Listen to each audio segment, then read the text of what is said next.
And as we cross this next intersection, about a block over to the left, the red brick building is historic. Dates back to the mid-1800s. Fireman's Insurance Company has over there. But if you look down at the sidewalk, the entrance on the corner, perhaps you'll see what it's currently being used as.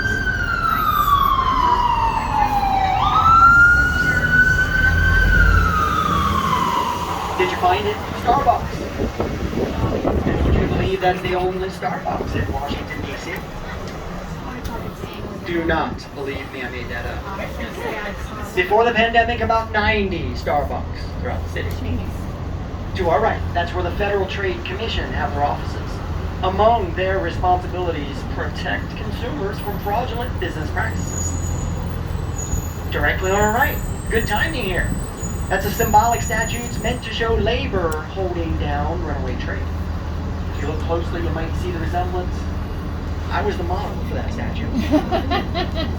Perhaps we're going a little too quickly past it for you to see that now. I'm sure that's the only reason why. Newseum, a museum of news and journalism. Well, it used to be located across the street there on the left corner. A few years ago, that building purchased by Johns Hopkins University.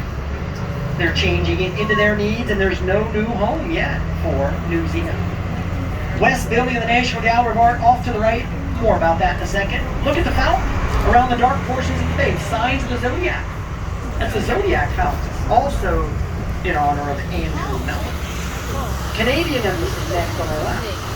Fourth largest embassy in Washington, D.C., the only embassy standing alongside Pennsylvania Avenue between White House and the Capitol. Next, off to the right, the East building for the National Gallery of Art. So together, the East and West buildings make up a world-class art museum. The only museum standing on the grounds of the National Mall that's not a Smithsonian. And the original artwork donated by Andrew Mellon, same gentleman with the fountain a little further behind us. He was also one of the Pittsburgh area Mellon family members. He donated most of his personal art collection to give Washington, D.C. a world-class art museum. National Gallery of Art opened in 1941. Now as we look forward, there it is, the whole west side of the Capitol. Notice the two small sections, one right, one left of the dome. They have those decorative tops to them. They were the first two parts of the Capitol completed. The original House right of the dome, the original Senate left of the dome. First session in Congress took place there in 1800. Wouldn't be until the mid-1820s that center part connecting the original House and Senate would then be filled in. Within a few decades, Congress ran out of space there.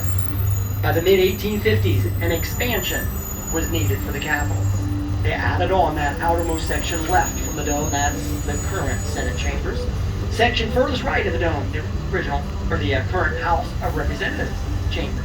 Now that expansion more than doubled the size of the original Capitol. Therefore, they needed to change the dome into what we see right there in front of us, as that's not the original dome for the Capitol. That's more than 9 million pounds of cast iron. Jeez. Now, if you look at the very top, you'll see the statue, Lady Freedom. She's also known as the Statue of Freedom. She stands 19 feet 6 inches in height. She's the tallest statue in Washington, D.C., symbolically, so nothing shall rise higher than freedom. She was first placed there 1863. And if you look just below her in that small decorative section, can you see the light that's on? That's called the signal light. Lets us know that either the House or Senate, or perhaps both, are in session. I'll give you another specific way to tell House or Senate in session.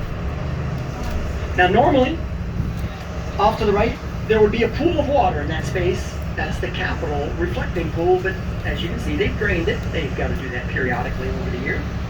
And on the far shores, statue complex honors 18th President Ulysses S. Grant. So back to knowing whether the House or Senate is in session. If you look over the Senate, you'll see there's a flagpole. But there is no American flag flying there right now. They are not in session. When we get around the bend and have a better view of the House chamber, we'll probably see that they have their flag up. Now, when they're finished with their session, they'll lower the flag, and when both flags have been lowered, that's when that signal light will go out. And then again, the flag's raised and the light